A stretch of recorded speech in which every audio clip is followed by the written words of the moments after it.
up, enthusiasts? It's your boy Rob back with another video. Guys, today I'm going to do something I've talked about in the past, but I'm going to actually get into it today. We are going to be talking about DMing, and not only DMing for veterans, but more so focused on DMing for the beginner. Maybe someone that has not DM'd any games and they're looking to get into their first game of D&D or whatever role-playing game may have you, or someone that's only DM'd maybe 2 or 3 games and they're still feeling like they don't know what to do. So these tips are going to show you guys how to get through a game smoothly as possible. And these are, I guess these are the 5 tenets that I adhere to no matter how long I've been doing it.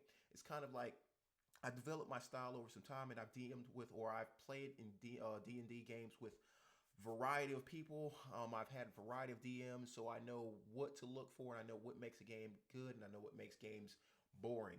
So let's get into it. I want to thank you guys for joining me for this video. This is going to be a good one. Make sure you share, make sure you like.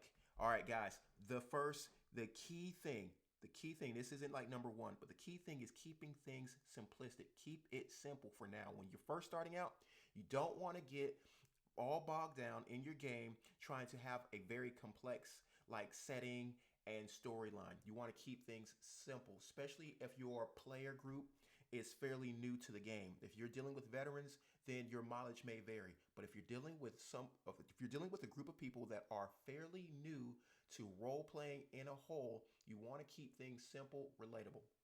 All right, so that brings me into number 1. Use real people for your NPCs and use real locations around you. All right. So for an example, if I'm sitting down with my group and I need to pull an NPC out of the air, I don't do what a lot of DMs do, where they plan their world and they have like 15, 20 NPCs written out with backgrounds and all this stuff. I don't do that. What I do is I grab someone that I actually know. I'll use an Uncle John. And then I can build this NPC off of my Uncle John or whoever you're going to be using. And you won't have to try to remember these details about this NPC, because this is a real person, which also means this real person will have motives, drives, and everything, dislikes and likes, and family that you can all pull from to make them feel like a breathing or existing NPC.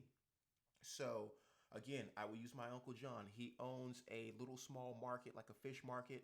I can just say, hey, okay, this NPC, I can just name him John, or I can get creative, use my uncle's middle name, or whatever the case may have you, or make up something on the fly. But I would encourage you to use something that is actually in their name, so you can kind of again remember it and it's easy to recall. Now, the second part of this, number 1, is using real locations. You want to use real locations, and don't be scared of using locations thinking that your players are going to know the areas you're talking about. Most of my games, my players are coming from 10, 15, 20 minutes away. Wherever I shop, whatever shopping centers I go to, I can guarantee you they don't go there. So they're not going to be able to say, hey, is he talking about Publix? And here's the example I want to give you guys. So I need to make a small town for my players. They're arriving in town. What's around them? Well, I'll use the shopping center down the street from me. I've got a Publix there, so I've got to say, okay, it's got the main market. This is where the majority of the people living in the city will go to trade goods and whatnot. Beside the Publix at the shopping center, there is a Wingstop. So now I can say there is like a tavern or a small restaurant there that specializes in a specific delicacy. Now I can remember that because I know it's the Wingstop. I know it's Publix. What else is in that shopping center? We've got a music store. So I can either say it's a music store, or I could say it's something different. It's a weapons, it's an arms dealer, whatever it may have you. But it's always going to be easy for me to recall, because it's an actual place. It's down the street. I go there all the time. Even if I need to pull some NPCs and to drop into the setting, I can just think about the last time I went, What did I see? I saw a person that was handicapped. He was in a wheelchair. I can put this guy now outside of the Wingstop or this special tavern. Let's call it the Prancing Pony. Let's call it the Stargazer. And I pulled Stargazer from looking at the telescope behind. Well, you guys can't see it, but across from me in this room. So again, using elements around you to fill out your world, it will be essential for you to be able to come up with things on the fly. So make sure you guys are taking notes. Going into the next one, guys, number 2, start with relatable enemies. Guys, there's a lot of times we go through these monster manuals and we try to get these creatures that a lot of times, if you're gaming with new players, they've never heard of, they can't really envision it in their head. And so now you're stopping to really explain what this creature is, which you should always be doing that through the gameplay in some kind of way where you're kind of describing what they're facing. But a lot of times people will need to get more detail so they can really feel like they're in this world, they're in this setting, they're enjoying it. So guys, start with enemies that people can easily visualize. So for one thing, I always base my first game with people that are new. I will put zombies in the setting. And people could say, oh, zombies have been done. But you know what? Zombies are a go-to. Everyone knows what a zombie is. I can guarantee you there's not one person you know that has not seen a zombie movie. Everyone's seen a zombie movie. I don't care what you guys are going to say. If you're going to argue the point, do that down in the comments, and I will have a rebuttal for you.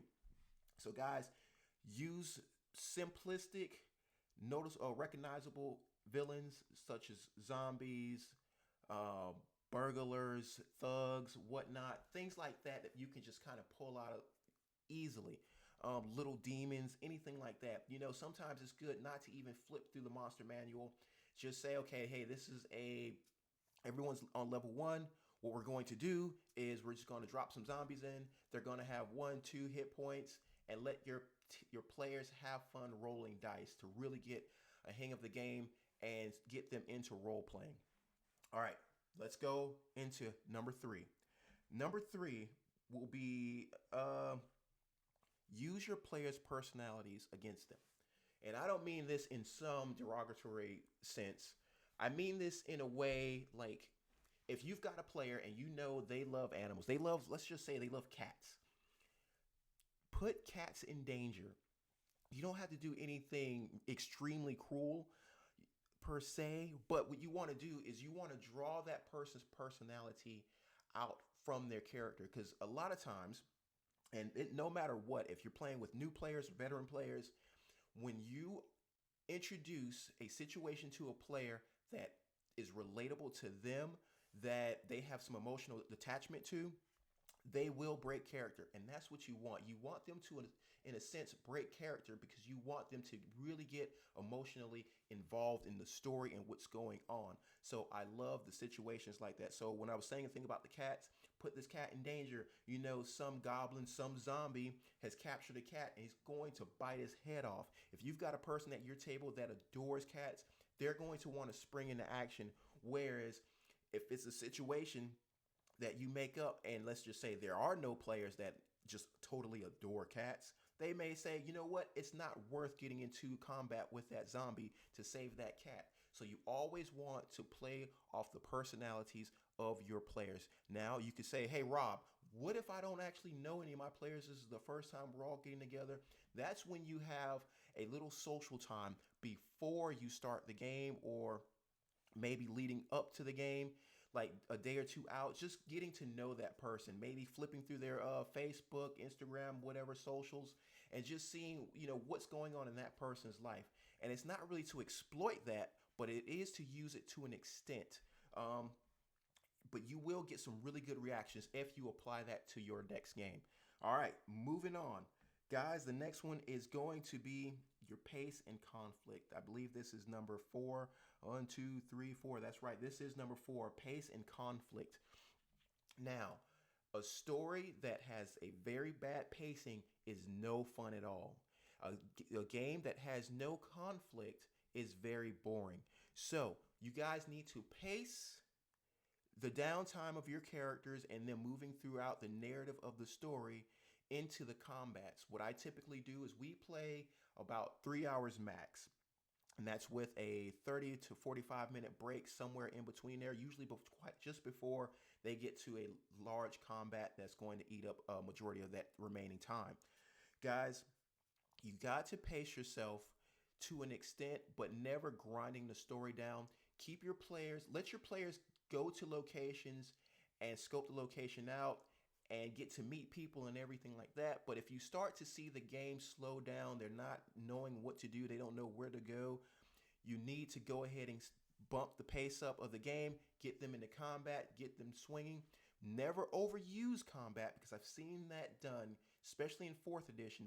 DMs would overuse combat and drag the game down, totally ruin the pace of the game. So you've got to find that perfect balance of narrative pace and combat. Okay, now that's going to vary depending on the size of your group. Large groups, you want to really space that combat out. That way, the narrative portion of your story, everyone's going to get a chance to interact with NPCs. And then that combat that generally takes more time with the more players will not seem like such a grind and people sitting around waiting for their turn.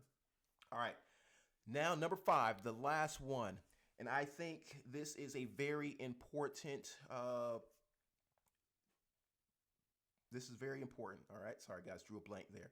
This is very important because the illusion of choice, that's number 5, illusion of choice. This is important because you don't want to let your players know they're on rails. All right. When a DM has a setting that they pull straight from like Wizards of the Coast, pre-generated setting, players kind of know they're on rails. Even with the different story paths that Wizards will give you, they still know, okay, look, this is all pre-written. I know what's going. They may not know what's going to happen, but sometimes they feel cornered. They feel like they don't really have any options. So what you want to do, especially if you're kind of doing your own campaign, your own story, it's all created off the top of your head, you want to give your players the illusion of choice. So they've got 3 doors they can choose from. No matter which door they go through, it's going to be the same result. But just because they had that choice, they feel free. They feel like this is a moving world around them, and that what they choose may actually impact the outcome of the story. So you always want to implement that illusion of choice, and it goes very far into developing characters, developing the world you're setting. So another big thing with illusion of choice is with combat. You want to give your players, always give that illusion of choice with combat, making your players think, hey, listen, if we go around the building, then we won't have to face the guards. So let's go around the backside of this building. But they go around the backside of the building, and there just happen to be more guards there, and they have to get into that combat. Or you don't want them to get in that combat, but maybe you've talked yourself into the corner because they are at some place that should have guards in place. So maybe you don't want them to get in combat because you just got in combat less than an hour ago, and you don't want to have to go through that again. You want some more narrative to be taking place. So maybe you say, well, the guard's there, but they're sleeping. So the guards are there, they're sleeping. Even if the characters go around to the back, there is no guard. So you know what? Now you've got a situation where you can do a skill check. You've got a situation where you know they're not going to get into combat. But you say, Rob, what if they fail that skill check? Well, if they fail that skill check, the guard wakes up, but they're incompetent. So maybe the guard is caught off guard and he drops his weapon. So that combat still doesn't happen. So illusion of choice is a very big weapon. It's a tool that you need to have in your arsenal. Guys, that's it. That's all I've got for you. Those are the 5 tips. Make sure you implement those in your next game, and I will assure you that you will have an amazing game. Always, always, always, this is a freebie. Get some feedback after the campaign. What did you guys like? What you guys not like? What should I change? What can I do different next time? What would you like to see next time? Would you like to DM? How would you DM? Guys, feedback from your player group is essential for, again, developing you as a DM. Guys, thank you for coming. I hope you enjoyed these tips. I hope you get to apply them to your next game. And as always, I will see you guys tomorrow.